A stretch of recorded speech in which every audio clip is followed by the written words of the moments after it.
I still remember that morning, the kind that should have started with coffee and quiet birdsong.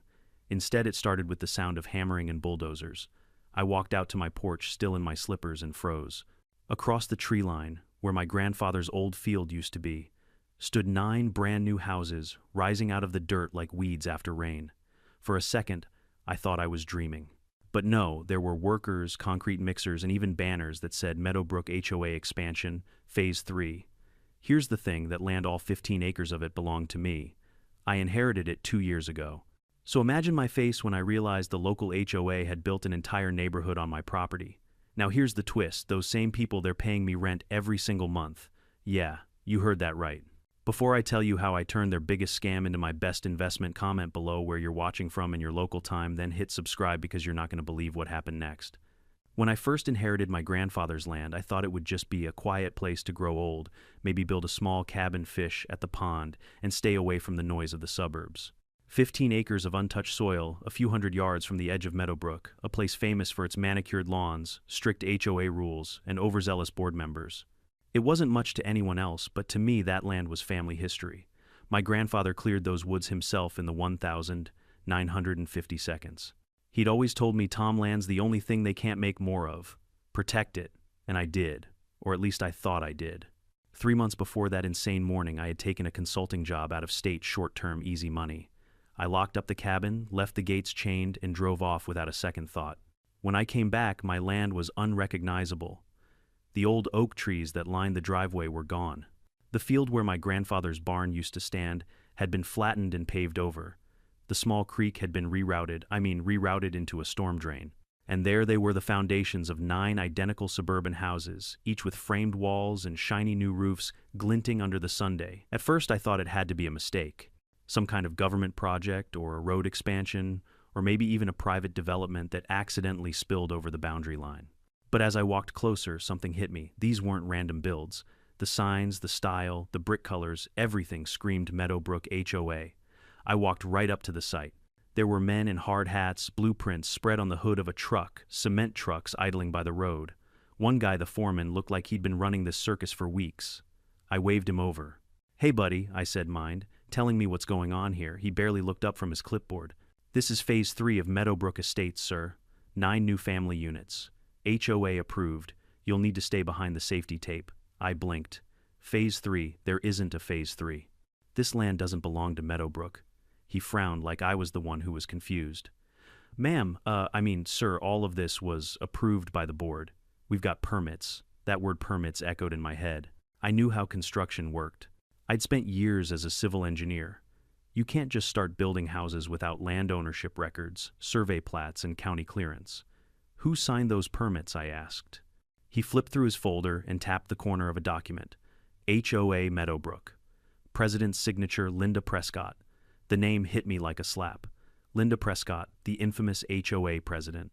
A woman with more power than the mayor in her little suburban kingdom. People called her Karen with a clipboard. I'd heard rumors she fined people for grass length, banned holiday lights, even had someone's mailbox removed because it was the wrong shade of beige. But this was next-level insanity. I told the foreman he was trespassing on private land. He laughed like it was a joke. "You'll need to take that up with the HOA office, sir. I just follow the plan." Then he walked off. For a few seconds I stood there in the red dust, the sound of hammers and drills echoing around me. I looked down at the soil under my boots, the same dirt my grandfather once plowed, and realized something very simple and very dangerous. Someone was trying to erase my family's legacy for profit. That night I didn't sleep. I pulled out every piece of paper. I had deeds, surveys, tax, receipts, everything. The legal description of the property was burned into my brain from years of helping my grandfather with paperwork. Lot 18, County Parcel 47B13, beginning at the old maple tree at the north corner. I traced the map line by line. Everything lined up. Every inch of those houses sat squarely inside my boundaries. To double-check, I went down to the county recorder's office the next morning. The clerk there, an older man named Vince, had known my family for decades. When I showed him the map, he frowned. "Well, that's odd," he muttered, scrolling through digital plat records. "According to this new submission, your property was reclassified last year under a community expansion overlay."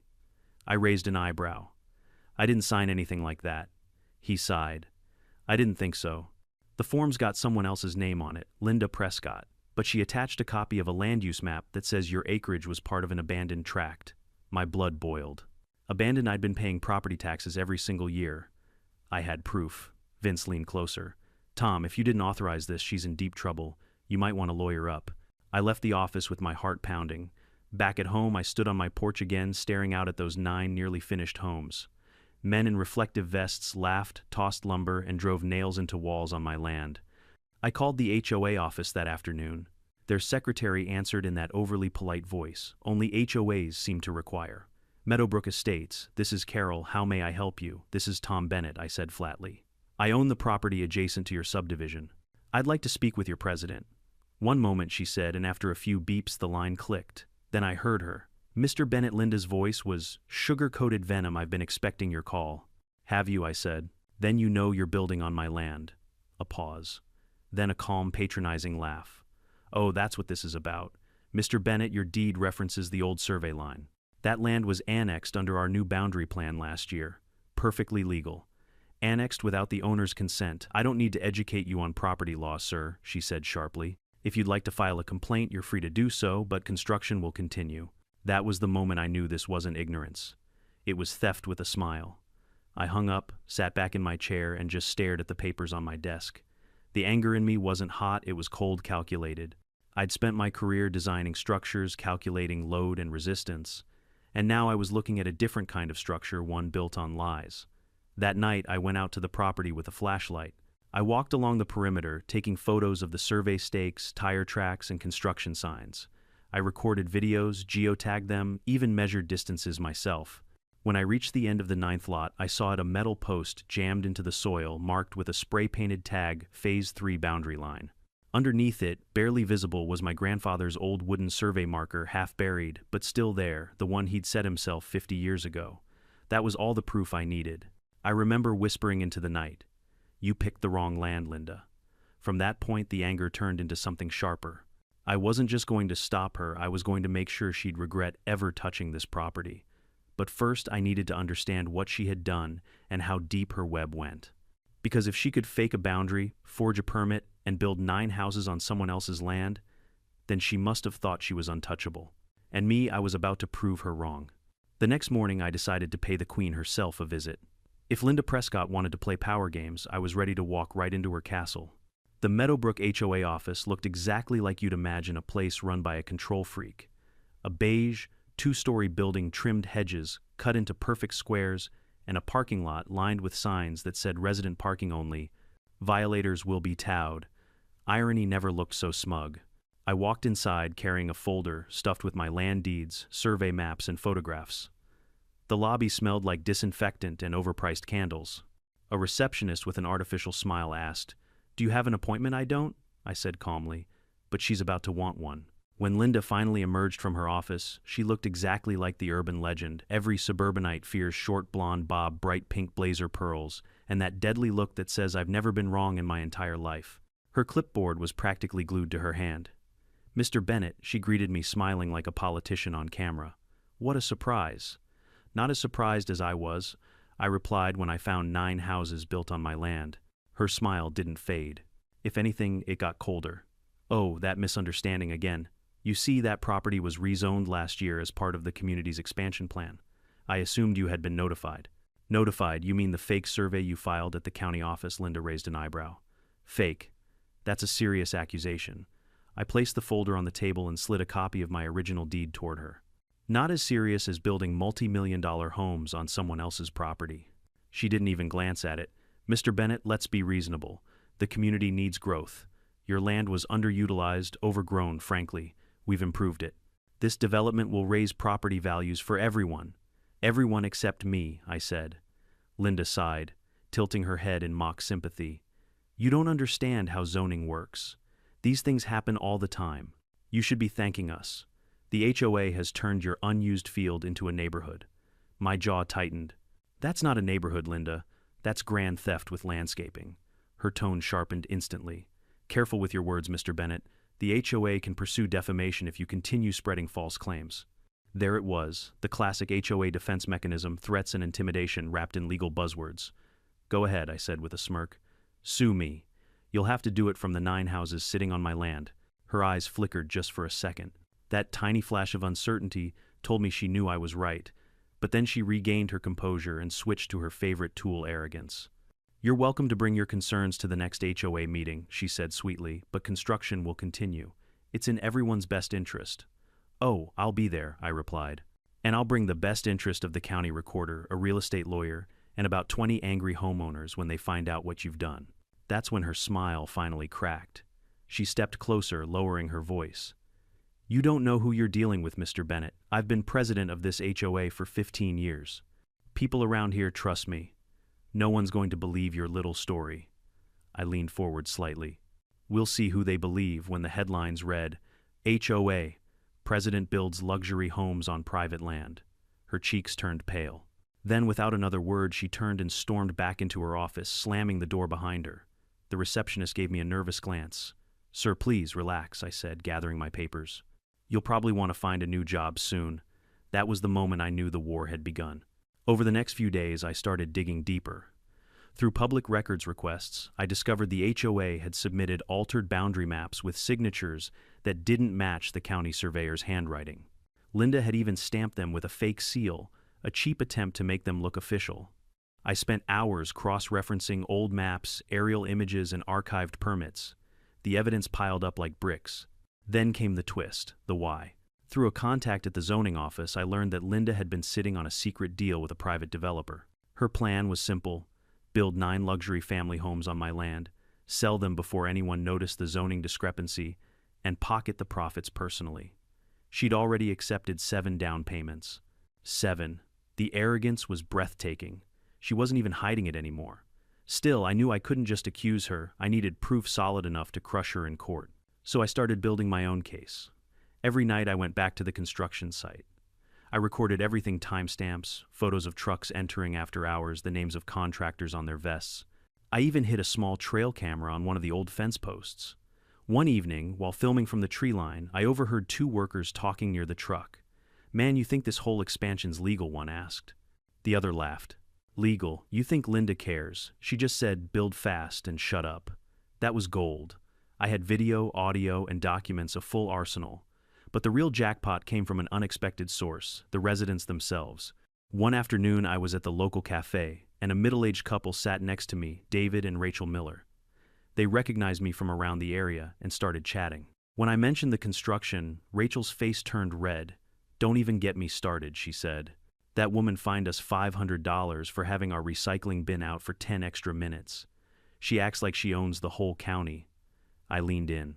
What if I told you she might have built 9 homes on land she doesn't own at all? Their jaws dropped. Within minutes, they were telling me everything: how Linda bullied residents into silence, ignored board votes, and ran the HOA like her private empire. Apparently, she'd also forced out 3 previous board members who questioned her decisions. That's when I realized something: this wasn't just about my land. This was about power unchecked and rotten. The Millers offered to help. If you ever take her to court, we'll testify. Everyone here's terrified of her, but if someone stands up first... I nodded slowly. That's all I needed to hear. That night, I scanned every document, labeled every file, and sent digital copies to a lawyer friend for safekeeping. I wasn't going to lose anything mysteriously if Linda tried to play dirty. By the end of the week, I had a timeline: the falsified map submission, the permit approval under community expansion, the signed developer contract with Linda's initials, the deposits from homebuyers wired directly to her personal account. It was a full-blown scandal waiting to explode. The only thing left to do was decide how I wanted it to explode. Part of me wanted to file a lawsuit, immediately burn her to the ground, legally speaking. But another part of me, the engineer, the planner, wanted something more poetic. I thought of my grandfather again, of what he used to say when I was impatient as a kid. You can't force a foundation to dry faster. Let the weight of it set in, and it'll last forever. So that's exactly what I did. I decided to wait. I would let Linda build her 9 perfect houses, let her dig her own grave 1 brick at a time, and when the paint dried and the buyers moved in, I'd make my move. From that night on, I stopped being the victim. I became the architect of her downfall. When I decided to play the long game, I also decided I wasn't going to be reckless about it. Revenge without a plan is just theatrics. I wanted results. So the morning after I promised myself patience, I called the one person I trusted to turn a scrap of paper into a legal sledgehammer, Sarah Chen, a real estate attorney I'd met years ago through a project. Sharp mind, no nonsense, and she loved a good puzzle. She arrived at my kitchen table with a coffee and a laptop like a prosecutor about to try a case. I laid everything out: the deed, the county plat maps, photos, timestamps, the overheard audio from the construction crew. She scanned in silence, then looked up with that calm that makes your blood both cool and nervous. Someone forged a boundary, accepted down payments, and built 9 houses, she said, naming the obvious like it needed naming. You have evidence of intent emails, deposits, altered plats. That's not a survey error, that's fraud. What's the fastest way to stop this? I asked. Sarah smiled, small and professional. You could injunct the site, get the court to halt construction, and force an immediate freeze. But there's a downside: you stop them now, and Linda's going to scream persecution. People who already put down deposits will demand refunds. She'll call it a witch hunt. The rumor mill is powerful, sometimes stronger than truth. I thought of the houses newly finished shiny, with buyers already picturing move-in day. If I stopped the build now, sure, I'd win on principle, but I'd also leave Linda room to spin a narrative: victimized HOA aggressive landowner disrupts community progress. No, Sarah was right about perception. What if I let them finish? I asked, surprising even myself. Let the houses stand, let buyers move in. Then when it's full of people and contracts, I make my claim. Sarah raised an eyebrow. Bold, risky, but effective. If those homes are finished and people have invested, a judge will be damned reluctant to throw families out without a plan. You could leverage that. You're thinking ownership first, then negotiate terms that favor you. Exactly, I said. Make the cost of eviction higher than the cost of negotiation. She nodded slowly. Okay, we execute 2 tracks. 1. Gather airtight proof of fraud and corruption: emails, bank receipts, chain of title discrepancies, developer contracts. 2. Quietly build public sympathy and secure witnesses. If neighbors and buyers believe you're fair and reasonable, that helps. I'll file a confidential notice with the county recorder so nothing mysterious disappears from the record. We set to work like a pair of surgeons. Step 1 was evidence consolidation. Sarah taught me where to look for the stuff that mattered: the developer's escrow account details, time-stamped permit applications, the contractor's invoices, and any communications that showed Linda's hand. I started combing through my files, then through public records online, then I started making calls. David and Rachel Miller were my first recruits. They weren't heroes, they were just fed up. After Linda fined Rachel for a flower bed she hadn't planted, they'd been simmering. When I showed them deposit slips and an email that looked like Linda telling the developer to close sales before county review, they agreed to testify.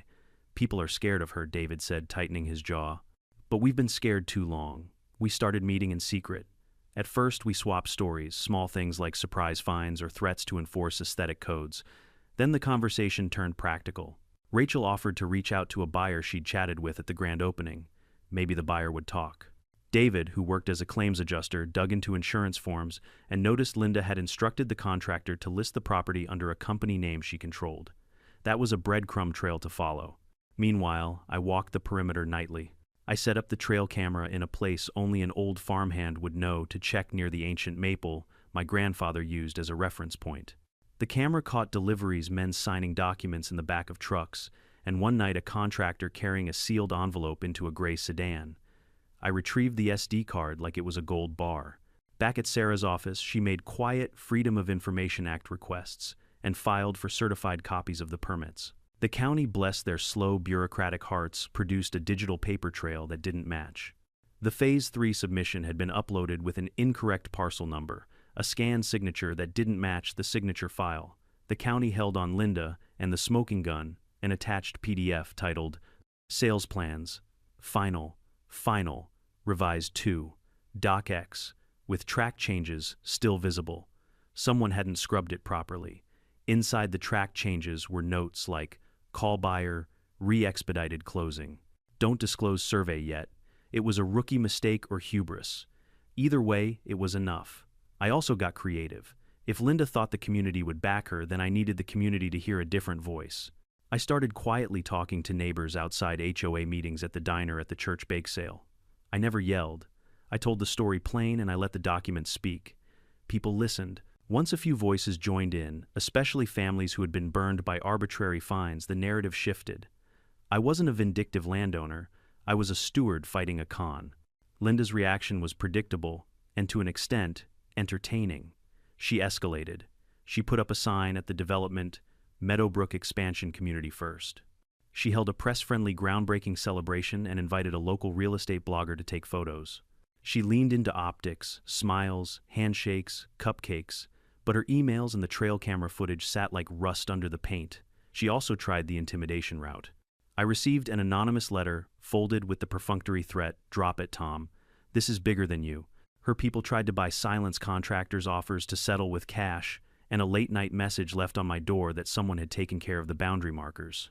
Someone had indeed tried to rip my grandfather's old wooden peg from the earth, but they did it clumsily, leaving the post splintered and a smear of white paint that matched the back of a Meadowbrook maintenance truck. I photographed the damage, logged the incident with the county, and pasted it into a file she couldn't deny. The most audacious move was a private message from a developer liaison, probably thinking it would intimidate me. "We can make this go away," the message read. "We can compensate. Think pragmatically." My reply was simple. "No compensation. Transfer the lots to my name or I'll take what the law allows." Then Linda called. Her voice was cool, the patronizing tone back in place. "Mr. Bennett, I'm trying to resolve this quietly. No need to make waves." Quietly, I laughed. "You built 9 houses on someone else's land. Quiet isn't on the menu." She hung up. By the time the houses neared completion, I had enough evidence to choke a courthouse. Sarah filed a sealed notice with the county flagged suspicious transactions with the State Real Estate Commission and prepared a packet for the buyer's attorney because if buyers were being defrauded, they'd be allies too. I could feel the tempo shift. Linda's smirk was getting tighter. Her moves were faster and sloppier, like someone trying to outrun a collapsing bridge. Meanwhile, my moves were methodical documents, copied witnesses, prepped a public story beginning to form that favored fairness over chaos. And beneath it all, the trap was forming exactly as I'd planned. Let them finish the houses. Let them take the deposits. Let them stand proud at a ribbon cutting. Then when the foundations were set and the mortgage papers sent, I would step into the middle of their parade and hold up a stack of deeds that would not be ignored. I slept better knowing that when everything finally came to light, it wouldn't be a rant against a bully, it would be a legal, undeniable accounting of what had been taken. The difference, I told Sarah, between cheap revenge and justice is evidence. We were stacking evidence like bricks. Now the question was only timing. The houses were almost done. The buyers were almost in. And the next part of this story, the one where I crashed Linda's grand opening like a very patient wrecking ball, was coming up faster than either of us expected. They finished the last roof truss on a humid Tuesday. For weeks, the site had smelled of fresh lumber and drywall dust. Nail guns fired like staccato applause. Delivery trucks came and went. The 9 houses gleamed under new gutters and clean windows, each one staged with tasteful faux plant centerpieces and those little stack of brochures on kitchen counters that scream "Move-in ready." Linda had outdone herself picket fences, a white ribbon across a tiny model home entryway, balloons tied to mailboxes. She wanted the optics to be flawless. She wanted witnesses who would remember the story the way she told it. She booked a local realtor, a real estate blogger, with a camera and 2 community leaders to cut a ceremonial ribbon. The press release called it Meadowbrook Expansion, bringing affordable luxury to our neighbors. I heard about the ceremony through a neighbor's text, grand opening Saturday, 10 a.m. Linda's really going for it. That was all the invitation I needed. On the morning of the event, the street in front of the development was lined with SUVs, folding chairs, and people in 2 bright polo shirts. The developer had set up a small tent with lemonade and tiny sandwiches, astroturfed charm, meant to mask the stink of greed. Prospective buyers wandered through the model home, as if already picturing their furniture. A realtor gestured grandly to the new kitchen island. Linda stood on a little stage pearls, glinting her smile surgical. I didn't intend to crash the party, not at first. I planned my entrance like a surgeon, plans an incision, precise, calm, and unavoidable. I parked my truck at the end of the road, walked up the gravel drive, and let the noise wash over me. Up close, the scene looked absurd. Balloons trembling in a mild breeze, a ribbon cut with ceremonial scissors that had probably been rented from the party store. Linda saw me before I reached the tent. Her smile flickered, then tightened into a measured expression practiced in front of mirrors. She didn't expect me to be composed. If she'd hoped I'd scream or collapse, she was disappointed. I walked straight up the little aisle between the model homes and the gathered crowd, carrying nothing but a thin leather folder. People glanced at me, some with curiosity, others with the polite discomfort of folks about to witness a public argument. "Good morning," I said into a microphone one of the reporters had left on a folding table. The sound carried oddly. The noise dropped like someone had zipped a bag shut. Linda's hands flew to her chest like an offended duchess. "Mr. Bennett," she said with a breathy, fake warmth.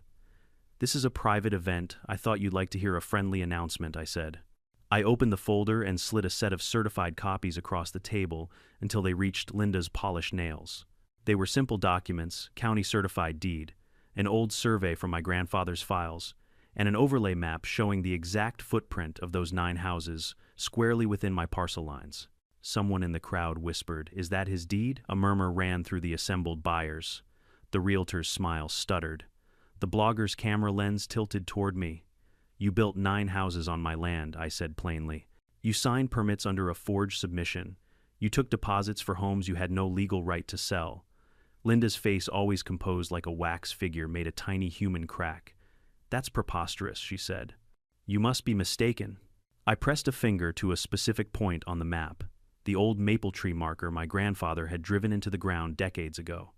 "This marker is still there," I said. "It's documented. These houses are on Lot 18. Your signature appears on an altered county submission. The buyers wired deposits into an account that traces back to an LLC associated with you. I have audio of a crew member saying, 'Build fast and shut up.'" Silence settled like a heavy curtain. For a moment it felt like all the air in the world had evacuated, everyone breathing against the same pressure. I watched as the faces in the crowd changed: confusion, anger, fear. The buyers I'd never met looked suddenly very vulnerable. A woman I'd seen earlier admiring a kitchen island grabbed the arm of her husband, whispering, "What are we supposed to do?" Linda's first move was to call security. 2 men in cheap black jackets appeared like stage props. "Sir, you can't do this here," one said. "This is private property." "It's my property," I said. "I think the crowd should know that."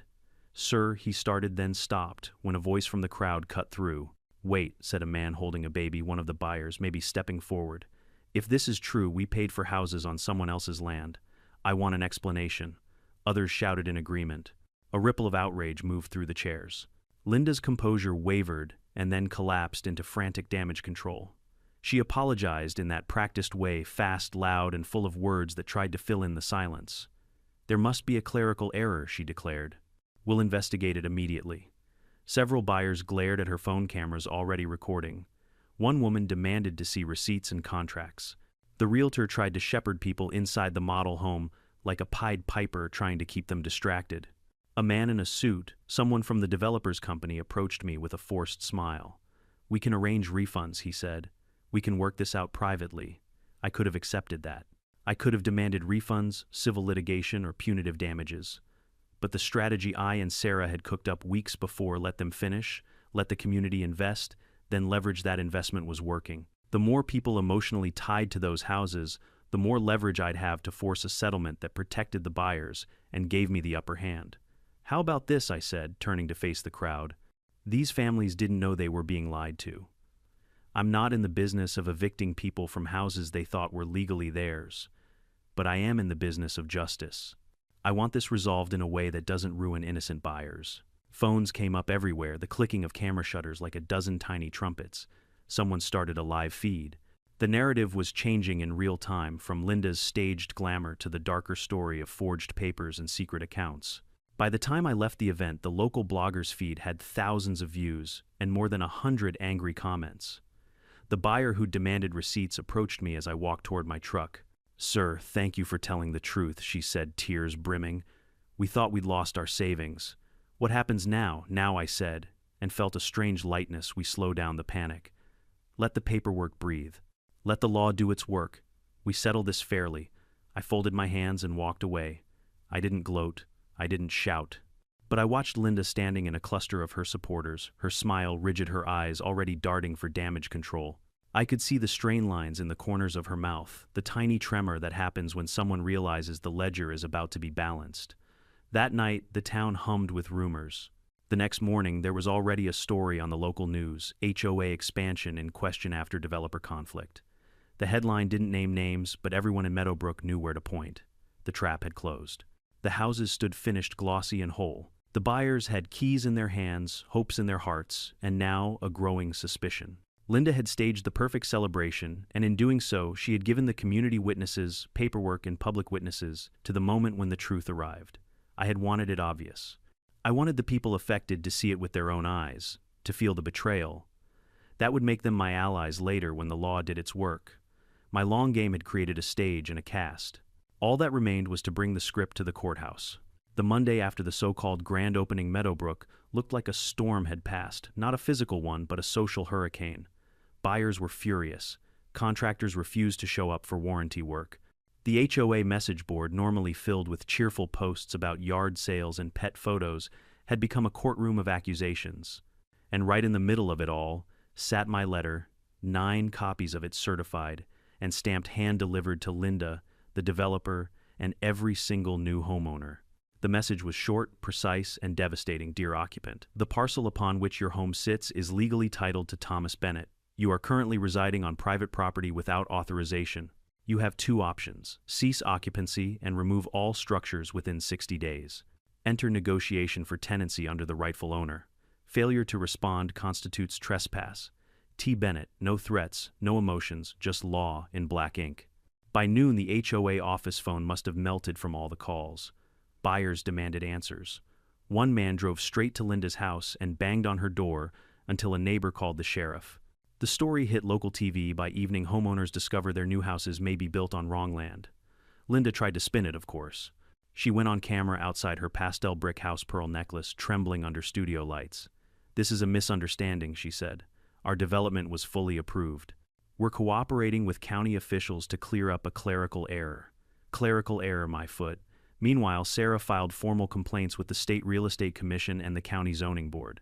Each came with its own stack of attached evidence: the altered plats, the bank deposits, even screenshots of the developer's contracts where Linda had inserted her LLC. When the investigators arrived, they didn't come quietly. County trucks rolled into the neighborhood, workers with clipboards marking boundary lines, survey drones buzzing overhead like flies. Neighbors peeked through blinds as orange tape appeared around the new homes. Someone snapped a photo of the scene, and within hours it was online with the headline, HOA Queen's Empire under investigation. That night I got a call from Linda herself. Her voice wasn't honeyed anymore, it was sandpaper. You think you've won, Bennett, she hissed. You've destroyed innocent families. You're going to pay for this in court. I kept my voice calm. You built 9 houses on stolen land. The families didn't destroy themselves, you did. You're a cruel man, she spat. You could have kept this quiet. We could have worked something out. I tried quiet, I said. You ignored quiet. She hung up, but not before muttering something about making calls at the county. I almost laughed. She still believed she had influence left. 2 days later, the first court hearing was scheduled. An emergency injunction Linda filed to halt harassment and interference. The courthouse lobby smelled like panic and perfume. Linda arrived in a beige pantsuit with a lawyer who looked barely out of law school. I walked in wearing jeans, boots, and a calm expression that probably annoyed her more than any insult could. Inside, the judge, an older man with patience worn thin from HOA drama, adjusted his glasses. Mrs. Prescott, you are asserting ownership over land deeded to Mr. Bennett. Linda's lawyer stammered something about boundary discrepancies and historical annexation. The judge turned to me. Mr. Bennett, do you have proof of your claim? I slid the packet across the bench: deeds, tax, receipts, surveys, timestamp satellite imagery, even my grandfather's notarized record from 1974. It was a massacre, polite, silent, and legal. The judge's gavel came down. The burden of proof falls on Mrs. Prescott. Until verified otherwise, the property remains in Mr. Bennett's name. Construction or sale activity on said land is hereby suspended. Linda's shoulders stiffened. The HOA's lawyer tried to protest, but the judge cut him off. Counselor, when you find a case precedent where someone can accidentally build 9 houses on private land, let me know. I didn't smile, but I wanted to. Within days, HOA board members started jumping ship. One by one, they resigned, citing personal reasons. Rumor said some of them had received subpoenas. The developer's company froze all accounts tied to the project and sent out formal letters of suspension pending investigation. The whole machine Linda had built, the illusion of control, the web of favors, started unraveling like cheap thread. But here's the funny part: I didn't have to lift a finger. The truth did the heavy lifting. Still, Linda wasn't done trying. Late one night, a silver Lexus parked near my gate. I went out with a flashlight and found an envelope taped to the post. Inside was a handwritten note. Tom, let's end this. I can make it worth your while. $250, 0 inches cash. You sign over a lease exemption, and we forget the rest. No one gets hurt. A bribe delivered like a peace offering. I kept it as evidence. Sarah's face when I showed her was priceless. She actually wrote this in ink blue ballpoint, I said. With a heart over the I in her signature, Sarah shook her head. We're adding extortion and bribery to the file. At that point, it wasn't even anger. I felt just a kind of grim amusement. Watching someone dig their own grave, one shovel of arrogance at a time, can be disturbingly satisfying. By the time the formal trial date arrived, Linda's house looked deserted. The manicured lawn was overgrown, the HOA logo peeled off the office door. I almost felt sorry for her, almost. The courtroom that day was packed. Reporters sat shoulder to shoulder, cameras rolling. The buyers, now organized as a group, sat behind me. David and Rachel were there too, quietly smiling. Linda's lawyer tried to argue technicalities, jurisdiction, survey, misprints, clerical intent, but the judge wasn't buying any of it. The county surveyor himself testified that Linda's map had been digitally altered. The bank records showed transfers to her private account labeled consulting fees. When Sarah presented the note offering me a bribe, the courtroom gasped. Linda closed her eyes like she'd just realized the game was over. The judge ruled in under 20 minutes. All 9 houses as fixtures on the land are property of the rightful landowner, Thomas Bennett. Furthermore, the court ordered the HOA to compensate for legal fees and damages caused by fraudulent use. I remember the silence that followed, not celebration, not chaos, just the sound of inevitability landing. Outside the courthouse, the buyers surrounded me. What happens to us now? One asked. You'll stay, I said. I'm not taking anyone's home. You'll sign fair rental agreements. You'll pay me, not her. There were tears, some of relief, some of disbelief. A few hugged me. Someone whispered, "You're not like her." That meant more than any judgment could. That evening I sat on my porch watching the sunset burn gold across those 9 rooftops. The phone buzzed Sarah again. "Congrats, landlord," she said. "What are you going to do with 9 houses?" I chuckled. "Collect rent. Maybe hang a sign that says, 'Built by greed, owned by karma'?" She laughed. "You've got a way with words, Tom. But remember, you earned this the hard way," and she was right. The HOA's empire was gone, Linda's reputation buried under court filings and scandal headlines, and my land, my grandfather's land, stood free and profitable again. Still, I wasn't gloating. Revenge wasn't the victory. Ownership was. That night, as the cicadas sang outside and the cool wind swept through the fields, I opened a new bank account labeled Meadowbrook Rental Income. The first deposits would come soon enough. And somewhere in the quiet dark, I could almost hear my grandfather's gravelly laugh saying, "Told you, boy, land's the only thing they can't make more of." The news broke before I even had time to drive home from the courthouse. My phone buzzed nonstop calls from reporters, texts from neighbors, and one particularly dramatic voicemail from a local radio host who wanted to get the exclusive from the man who outsmarted the HOA. I ignored them all. I just wanted silence, the quiet satisfaction that comes after months of fighting tooth and nail and finally winning. But as it turns out, winning a war of paper doesn't end when the judge bangs the gavel.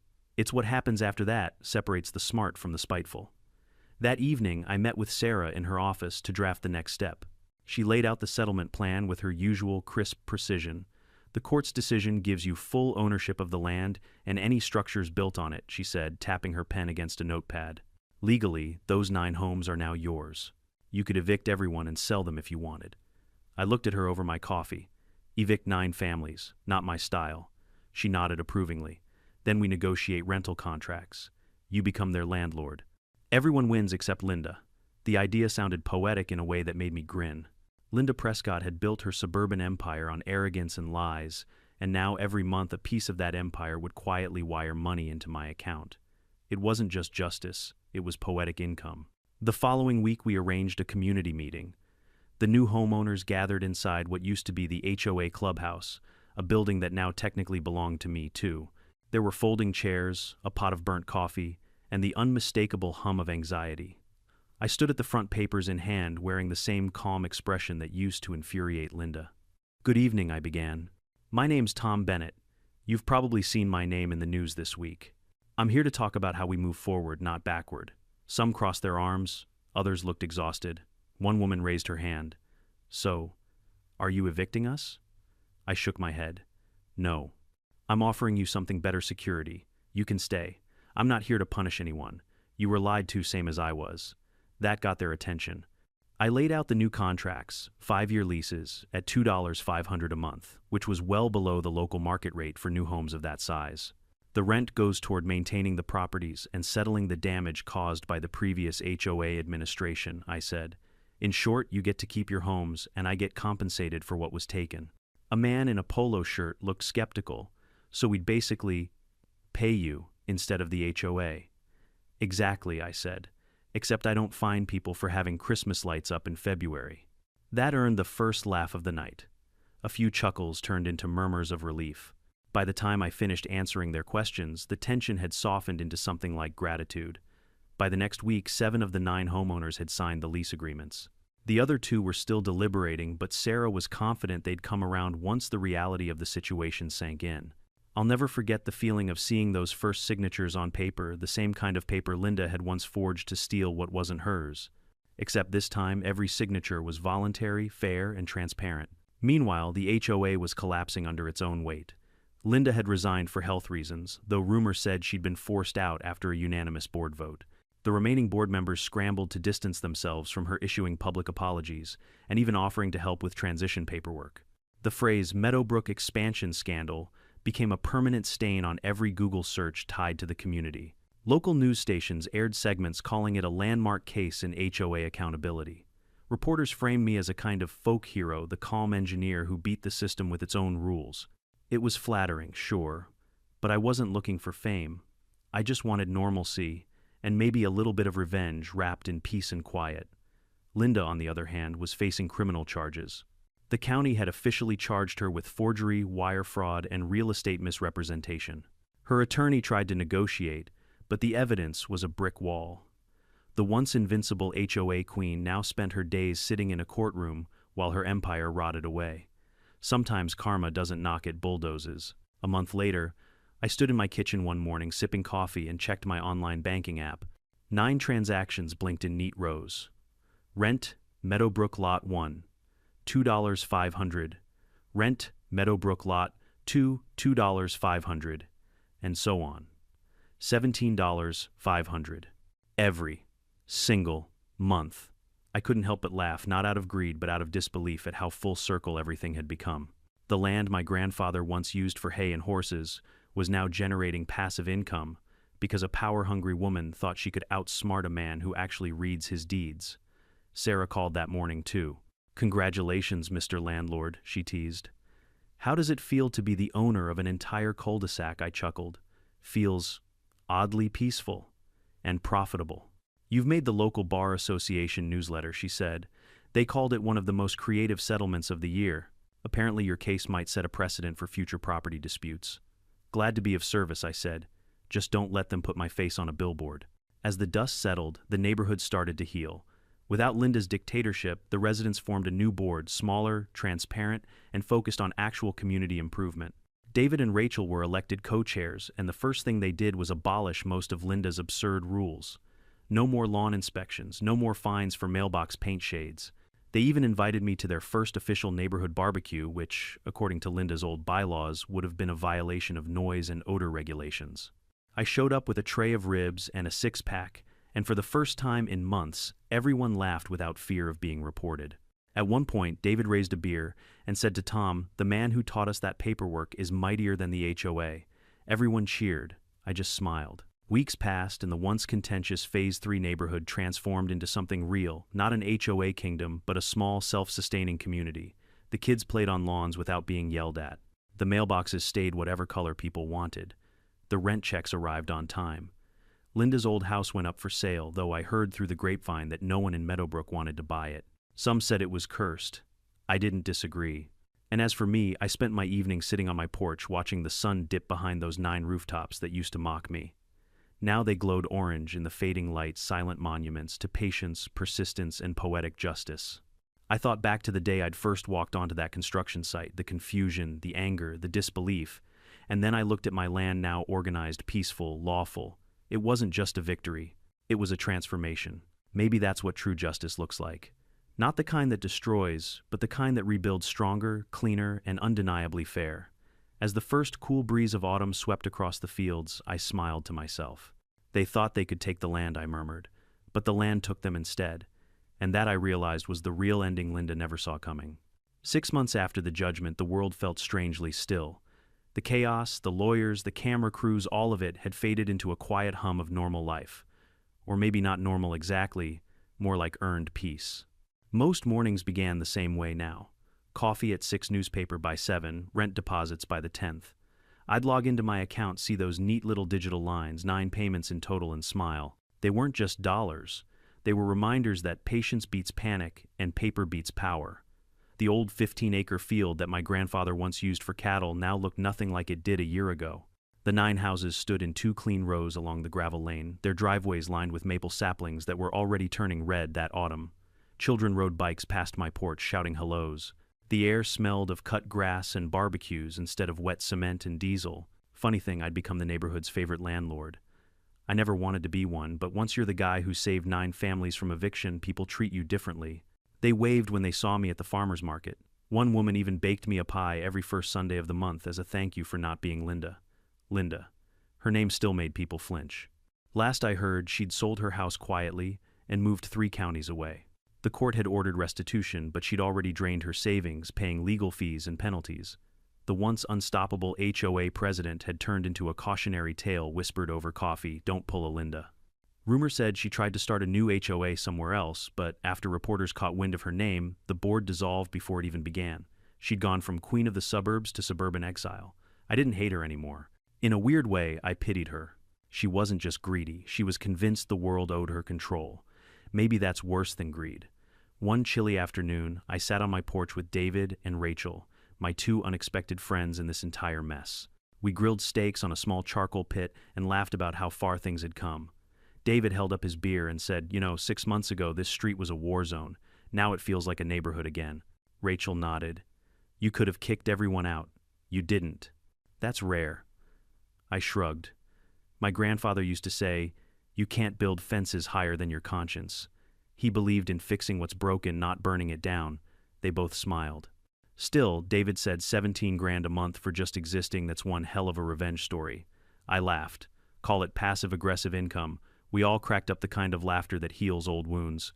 By summer, the transformation was complete. The county officially reclassified the development under my ownership, renaming it Bennett Grove. I didn't choose the name, the residents did as a surprise. They even installed a wooden sign at the entrance. Welcome to Bennett Grove community, built by mistake, saved by patience. I nearly choked on my coffee the first time I saw it. They also invited me to their new Community Appreciation Day, which was really just an excuse to throw a massive barbecue and laugh about everything we'd survived. The kids made handmade "Thank You Tom" banners. There was music, food, and not a single HOA fine in sight. At one point, a middle-aged man came up to me, one of the homebuyers I hadn't spoken to much before. He shook my hand and said, I thought you'd be bitter, but you're probably the calmest man I've ever met. I smiled. That's because bitterness is expensive. Patience pays rent. The truth is, wealth wasn't what I'd been chasing. What mattered most was reclaiming the story, my family's land, my name, my peace. The houses were just the physical proof that I'd done it right. Still, I couldn't help but appreciate the irony. The HOA that tried to bury me under bureaucracy had accidentally built me a retirement plan. Each month's rent went into a separate account. From that, I funded a few personal projects, things I'd always put off. I built a small lakeside cabin at the far end of the property, the one my grandfather always dreamed of. It had cedar walls, a wide porch, and an old rocking chair where I spent my evenings watching the light change over the water. I planted fruit trees, apple, pear, cherry, not for profit, just because it felt good to grow something real again. Sometimes the new residents would visit. The kids helped me plant the trees, chasing each other around with watering cans. On weekends, David would come over to fix something, and Rachel would bring her famous potato salad.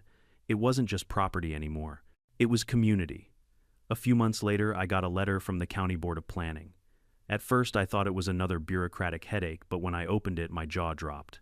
A developer, not the same crooks as before, had offered to buy the entire property, including all 9 houses, for triple its market value. Apparently, Bennett Grove had become prime real estate because of all the media attention. They wanted to turn it into a heritage, smart neighborhood. Triple. I read the offer twice, then folded it neatly and stared out the window for a long time.